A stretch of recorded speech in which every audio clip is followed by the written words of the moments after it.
इस वीडियो में हम लोग आपके साइंस के चौथे टाइप का केमिकल रिएक्शन पढ़ने वाले हैं, जो क्या है आपका डबल डिस्प्लेसमेंट रिएक्शन। तो डबल डिस्प्लेसमेंट रिएक्शन क्या होता है, ये इसको एक एग्जांपल की मदद से समझते हैं। ठीक है, मान लो ए बी कोई रिएक्टेंट है, ठीक है, सी और डी कोई रिएक्टेंट है। अगर ए बी और सी डी इन दोनों रिएक्टेंट के बीच में अगर रिएक्शन होगा तो कैसे होगा। मान लो ए बी किससे मिलके बना है, ए बना है प्लस चार्ज से, बी बना है माइनस चार्ज से, सी बना है प्लस चार्ज से और डी बना है माइनस चार्ज से ना। तो प्लस को ज़िंदगी में क्या चाहिए, प्लस को ज़िंदगी में चाहिए माइनस, यानी ए वाला जो है प्लस वाला इसको क्या चाहिए माइनस, यानी कि जो अब ए बॉन्ड बनाएगा तो किसके साथ बॉन्ड बनाएगा, डी के साथ, तो क्या बन जाएगा ए डी प्लस। अब देखो माइनस को ज़िंदगी में क्या चाहिए प्लस, तो माइनस वाला किसके साथ जुड़ेगा, सी के साथ जुड़ेगा, तो क्या बनाएगा बी सी टाइप का कंपाउंड बनाएगा ना। तो देखो इस रिएक्शन में क्या हुआ, इस रिएक्शन में क्या हुआ, डबल डिस्प्लेसमेंट रिएक्शन में ये जो आयंस है पॉजिटिव और नेगेटिव चार्ज को हम लोग क्या बोल देंगे, आयंस बोलते हैं ना। आयंस मतलब वही पॉजिटिव और नेगेटिव चार्ज ना। तो ऐसा रिएक्शन जिसमें आयंस का एक्सचेंज होता है, आयंस का हेर फेर होता है, उसे हम बोलेंगे डबल डिस्प्लेसमेंट रिएक्शन। इसमें आयंस का एक्सचेंज कैसे हुआ, देखो ए का आयन किसके साथ जुड़ गया, डी के आयन के साथ, सी का जो आयन है वो किसके साथ जुड़ गया, बी के आयन के साथ ना। तो ऐसा रिएक्शन जिसमें आयंस का एक्सचेंज देखने को मिलता है उसे बोलेंगे डबल डिस्प्लेसमेंट रिएक्शन। तो इसका डेफिनेशन क्या हो जाएगा, the reaction which take place by exchange of ions between the reactant is known as double displacement reaction. एक ऐसा रिएक्शन जिसमें रिएक्टेंट के बीच में आयंस का यानी कि चार्ज का एक्सचेंज होता है उसे हम लोग डबल डिस्प्लेसमेंट रिएक्शन कहते हैं ना। तो डबल डिस्प्लेसमेंट रिएक्शन में पहला पॉइंट क्या लिखोगे, इसमें क्या होता है एक्सचेंज ऑफ आयन। इसमें क्या हमें देखने को मिलता है, एक्सचेंज ऑफ आयंस देखने को मिलता है, एक्सचेंज ऑफ आयंस देखने को मिलता है ना। अब कुछ बातें और जान लो, देखो जब भी डबल डिस्प्लेसमेंट रिएक्शन कहीं मिलेगा ना, तो डबल डिस्प्लेसमेंट रिएक्शन में प्रेसिपिटेट का फॉर्मेशन होता है, यानी कि ये जो प्रोडक्ट बना है इन दोनों प्रोडक्ट में से क्या होता है, एक आपका प्रेसिपिटेट होता है। तो मान लो एडी क्या है, एडी आपका एक तरीके का प्रेसिपिटेट है ना। तो याद रखिएगा डबल डिस्प्लेसमेंट रिएक्शन में आयंस का एक्सचेंज होता है और दूसरा चीज़ प्रेसिपिटेट का फॉर्मेशन होता है। तो दूसरा पॉइंट क्या लिखेंगे, formation of precipitate, formation of precipitate ना। अब प्रेसिपिटेट क्या होता है, व्हाट इज प्रेसिपिटेट, जब डबल डिस्प्लेसमेंट रिएक्शन में कोई इनसॉल्युबल सब्सटेंस का फॉर्मेशन होता है। क्या होता है, इनसॉल्युबल सब्सटेंस। मैं मान लेता हूँ एडी क्या है, एडी आपका इनसॉल्युबल सब्सटेंस है। क्या है आपका, इनसॉल्युबल सब्सटेंस। जब किसी रिएक्शन में इनसॉल्युबल सब्सटेंस का फॉर्मेशन होता है तो उसे हम क्या बोलेंगे, प्रेसिपिटेट। यानी कि डबल डिस्प्लेसमेंट रिएक्शन में आयंस का एक्सचेंज होता है, प्रेसिपिटेट का फॉर्मेशन होता है, तीसरा चीज़ क्या होता है, फॉर्मेशन ऑफ इनसॉल्युबल सब्सटेंस। क्या होगा, formation of insoluble substance, formation of insoluble substance ना। ये तीन चीज़ें हमें देखने को मिलता है। कहीं कहीं सब्सटेंस को सॉल्ट का नाम दिया गया है, फॉर्मेशन ऑफ इनसॉल्युबल सॉल्ट बोलो या फॉर्मेशन ऑफ इनसॉल्युबल सब्सटेंस बोलो ना। तो डबल डिस्प्लेसमेंट रिएक्शन में क्या हुआ, पहला चीज़ आयंस का एक्सचेंज होता है, दूसरा चीज़ प्रेसिपिटेट का फॉर्मेशन होता है, तीसरा चीज़ इनसॉल्युबल सॉल्ट या इनसॉल्युबल सब्सटेंस का फॉर्मेशन होता है ना। अब देखिए अगर एक कंपाउंड वाटर में इनसॉल्युबल होगा तो दूसरा वाला क्या होता है, वाटर में सॉल्युबल ना। तो ये क्या है, ये आपका सॉल्युबल सॉल्ट है, ये इनसॉल्युबल सॉल्ट है, ये आपका सॉल्युबल सॉल्ट होता है, सॉल्युबल सॉल्ट होता है ना। तो डबल डिस्प्लेसमेंट रिएक्शन से रिलेटेड आपके एग्जाम में क्वेश्चन क्या पूछा गया था, आपके एग्जाम में क्वेश्चन पूछा गया था कि इनमें से कौन सा स्टेटमेंट डबल डिस्प्लेसमेंट रिएक्शन के लिए सही है। तो कौन सा ऑप्शन दिया था, आपके एग्ज़ाम में 4 ऑप्शन दिया था। पहला ऑप्शन दिया था क्या इसमें एटम्स का एक्सचेंज होता है, दूसरा ऑप्शन दिया था क्या इसमें आयंस का एक्सचेंज होता है, तीसरा ऑप्शन दिया था क्या इसमें प्रेसिपिटेट का फॉर्मेशन होता है, और चौथा ऑप्शन दिया था क्या इसमें इनसॉल्युबल सब्सटेंस का फॉर्मेशन होता है ना। तो पहला वाला ऑप्शन आपका गलत है, क्यों, क्योंकि इस रिएक्शन में एटम का एक्सचेंज नहीं होता, आयंस का एक्सचेंज होता है ना। तो पहला ऑप्शन गलत हो गया, दूसरा तीसरा चौथा ऑप्शन क्या है आपका सही है ना। तो इस तरीके से आपका डबल डिस्प्लेसमेंट रिएक्शन से क्वेश्चन आया था ना। अब आइए देख लेते हैं कौन कौन सी एग्जाम्पल है आपके एनसीईआरटी में जो कि डबल डिस्प्लेसमेंट रिएक्शन का एग्जाम्पल है। आप लोगों ने पढ़ा होगा एक्टिविटी 1.2, एक्टिविटी 1.2 है, आपने देखा होगा उसमें प्रेसिपिटेट का फॉर्मेशन होता है, और ऐसा कोई रिएक्शन जिसमें प्रेसिपिटेट का फॉर्मेशन होता है वो आपका एक डबल डिस्प्लेसमेंट रिएक्शन का एग्जाम्पल है। तो देखिए एक्टिविटी 1.2 आपका डबल डिस्प्लेसमेंट रिएक्शन का एग्जांपल है। तो एक्टिविटी 1.2 का में हम लोगों ने क्या लिया था, हम लोगों ने लिया था लीड नाइट्रेट। फार्मूला क्या होता है लीड नाइट्रेट का, PbNO3 का होल ट्वाइस। किस फॉर्म में होता है ये, एक्वस के फॉर्म में होता है ना। तो हम पहले लेंगे क्या, लीड नाइट्रेट और क्या लेंगे, पोटेशियम आयोडाइड का सॉल्यूशन। क्या लेंगे, पोटेशियम आयोडाइड का सॉल्यूशन ना। तो क्या होता है जब लीड नाइट्रेट के सॉल्यूशन में पोटेशियम आयोडाइड का सॉल्यूशन मिलाते हैं तो इन दोनों में रिएक्शन होता है। रिएक्शन होने के बाद क्या बनता था, याद है आपको, बनता है PbI2 जिसे हम लोग लीड आयोडाइड बोलते हैं। एक तरीके का क्या होता है, एक प्रेसिपिटेट होता है। और साथ में बनता है क्या, KNO3। क्या बनेगा, KNO3 किस फॉर्म में होता है, एक्वस के फॉर्म में होता है ना। तो एक तरीके का जो एक्टिविटी 1.2 है वो आपका डबल डिस्प्लेसमेंट रिएक्शन का एग्जांपल है। क्यों, क्योंकि इस रिएक्शन में आयंस का एक्सचेंज देखने को मिलता है। आयंस का एक्सचेंज का मतलब लीड जो होता है वो आयोडीन के साथ रिएक्शन करता है, Pb पे +2 चार्ज होता है, आयोडीन पे -1 चार्ज होता है, तो बनाएगा PbI2 ना।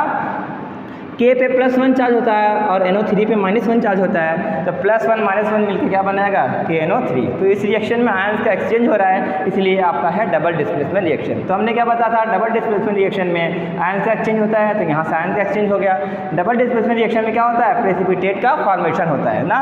तो इसमें लीड आयोडाइड होता है, ये क्या होता है आपका येलो कलर का प्रेसिपिटेट होता है। क्या होता है, येलो कलर का प्रेसिपिटेट। तो हमें इसमें येलो कलर के प्रेसिपिटेट का फॉर्मेशन देखने को मिलता है। अब जो प्रेसिपिटेट होगा वो क्या होगा, वाटर में इनसॉल्युबल होगा, यानी कि जो लीड आयोडाइड होता है वाटर में इनसॉल्युबल होता है, इसीलिए आपका सॉलिड के फॉर्म में। जो आपका KNO3 है, पोटेशियम नाइट्रेट, ये आपका वाटर में सॉल्युबल होता है ना। तो ये था आपका एक्टिविटी 1.2 जो कि डबल डिस्प्लेसमेंट रिएक्शन का एक एग्जाम्पल है ना।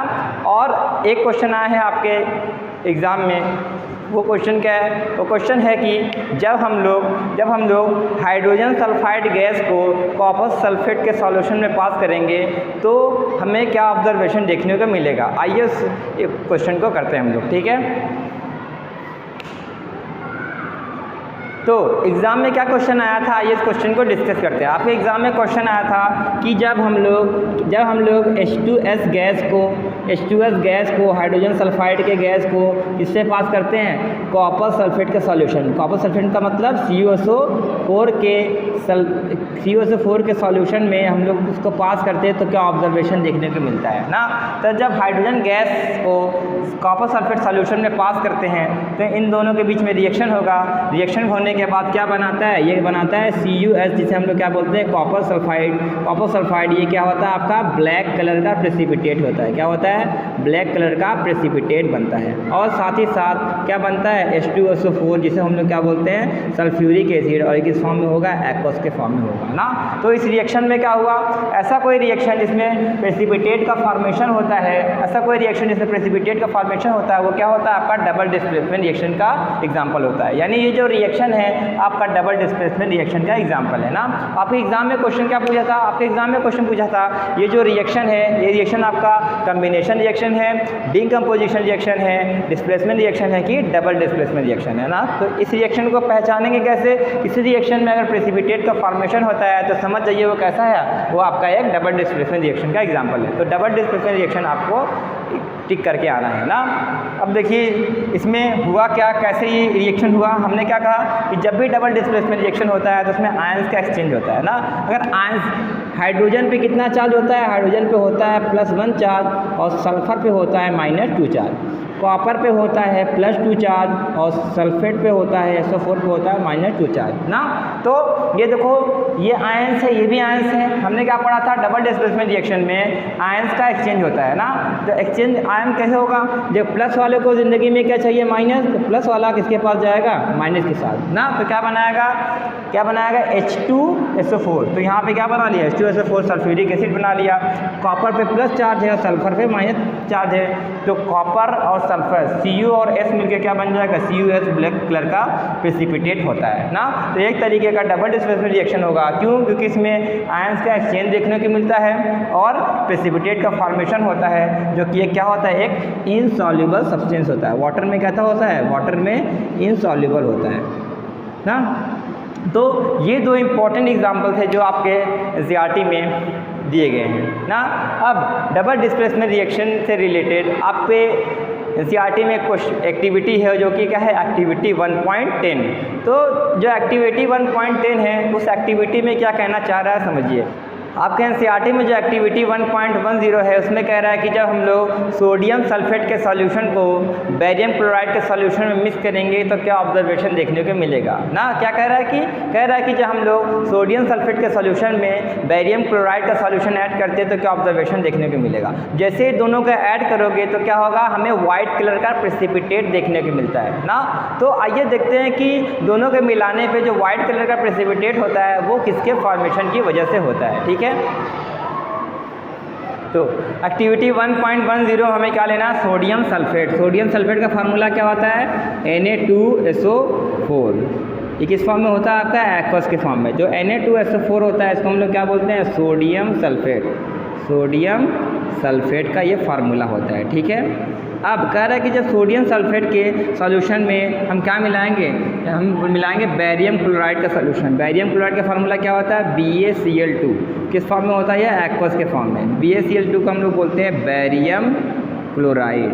बेरियम क्लोराइड बोलते हैं। ठीक है, तो जब हम लोग सोडियम सल्फेट का सॉल्यूशन में बेरियम क्लोराइड का सॉल्यूशन ऐड करते हैं तो क्या होता है, इन दोनों के बीच में रिएक्शन होता है। रिएक्शन होने के बाद ये क्या बनता है, रिएक्शन होने के बाद बनता है ये आपका बनता है BaSO4। क्या बनेगा, BaSO4 किस फॉर्म में होता है, सॉलिड के फॉर्म में होता है। तो BaSO4 का हम लोग क्या बोलते हैं, Ba का मतलब होता है बेरियम और SO4 का मतलब होता है सल्फेट। तो ये आपका बेरियम सल्फेट का फॉर्मेशन करता है जो कि क्या होता है, एक वाइट कलर का प्रेसिपिटेट होता है। क्या होता है, वाइट कलर का प्रेसिपिटेट होता है। और ऐसा कोई रिएक्शन जिसमें प्रेसिपिटेट का फॉर्मेशन होता है वो क्या है, आपका डबल डिस्प्लेसमेंट रिएक्शन होता है। यानी कि एक्टिविटी 1.10 आपका एक डबल डिस्प्लेसमेंट रिएक्शन का एग्जाम्पल है ना।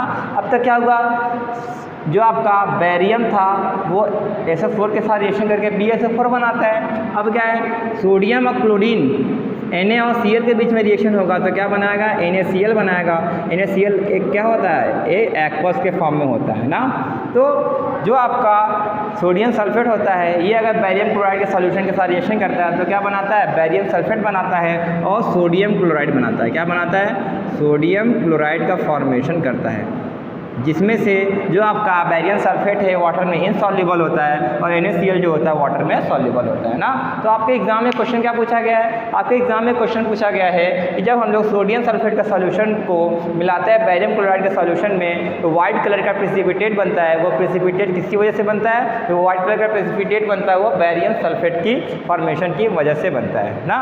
अब ये रिएक्शन हुआ कैसे, आइए इसके पीछे जान लेते हैं रीज़न क्या है। देखिए, हम जानते हैं कि सोडियम पे कितना चार्ज होता है, सोडियम पे +1 चार्ज होता है और SO4 पे क्या चार्ज होता है, -2 चार्ज ना। सोडियम पे +1 चार्ज होता है और SO4 पे होता है -2 चार्ज। बेरियम पे होता है +2 चार्ज और क्लोरीन पे होता है -1 चार्ज ना। तो डबल डिस्प्लेसमेंट रिएक्शन में क्या होता है, आयंस का एक्सचेंज होता है। यानी कि इसका जो आयंस है इसके आयन के साथ क्या करेगा, एक्सचेंज करेगा ना। तो कैसे होगा, प्लस को ज़िंदगी में चाहिए माइनस, तो Na+ है और Cl- है, Na+Cl- मिलकर क्या बन जाएगा, NaCl बन जाएगा। अब क्या हो गया, Ba और SO4, Ba पे +2 चार्ज है, SO4 पे -2 चार्ज है, तो इस प्लस को ये वाला माइनस चाहिए, तो Ba 2+ और SO4 2-। तो Ba + SO4 क्या बन जाएगा, BaSO4, जिसको हम लोग बेरियम सल्फेट कहते हैं। ये वाइट कलर का प्रेसिपिटेट होता है ना। तो इस रिएक्शन में क्या देखने को मिला, आयंस का एक्सचेंज देखने को मिला, प्रेसिपिटेट का फॉर्मेशन देखने को मिला और एक इनसॉल्युबल सॉल्ट देखने को मिला ना।